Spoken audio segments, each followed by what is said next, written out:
My name is Audrey Buckler, and my presentation is titled Ineffective Ways We Talk About Gun Control. For my research project, we were told we could research the rhetoric of an issue, and coming from where I come from, I have had a lot of experience with kind of differing views on this topic. So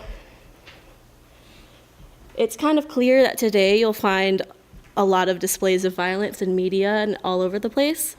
In 2017 alone, there have been over 300 mass shootings in the US, 2 of which occurred just in the time that I've been researching this, being the Las Vegas shooting and that in Sutherland Springs, Texas. One of which, the Las Vegas shooting, was deemed the most deadly in modern history. Just as often as we see displays of this large-scale violence, we're exposed to the rhetoric and the harsh ways they're addressed.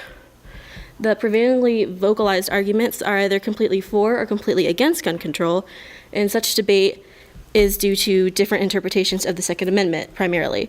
Some believe it's an unalienable right, while others believe it is outdated and should be re-examined. In a poll conducted by NPR shortly after the tragedy in Las Vegas, findings showed that 58% of Americans overall strongly favored the banning of assault-style weapons, which are fully or semi-automatic firearms. It's interesting to compare these results to the national discussion on gun laws because the idea of a moderate majority doesn't align with the prevailingly vocalized arguments. This misrepresentation of public opinion can be attributed to how the issue of gun control is presented on a largely accessed platform. So tonight I want to go over the 3 ways that gun control is talked about that are ineffective. And the first approach is the pro-con approach. And a lot of people are familiar with this concept of coming up with a pro-con list to make a decision or a choice. And it might be effective to that end, but when it comes to rhetoric, it can be harmful when discussing controversial topics. The biggest problem that this presents is a false dichotomy. False dichotomy is a logical fallacy that presents only 2 options and ignores all other views and options. And in the case of gun control, it's presenting either only people who are completely for gun control laws or completely against them. And it completely ignores the moderate point of view, which, if you recall, the NPR poll presents that that's the majority. So pro-con rhetoric is misleading and misinformative. The second argument is not a time for politics. After the Las Vegas attack, Press Secretary Sarah Huckabee declared that the aftermath of shootings was an inappropriate time to discuss politics and gun control, and that you should focus primarily on victims. And though none would argue that this is a noble and sentimental approach, it is a lot more manipulative than it seems. This kind of argument appeals to pathos and emotion and appeals to the viewer or listener's sympathy for the families and victims of gun violence. But it vilifies those who use shootings as a platform for change, political or otherwise. It also begs the question, when is it a good time? It's not getting done after the shootings or any other time, clearly, because we're not having any other laws to enforce these policies. So this kind of argument with pathos portrays activists in a negative light and assures that no further action can be taken. The third example I have is hard facts or hardly facts.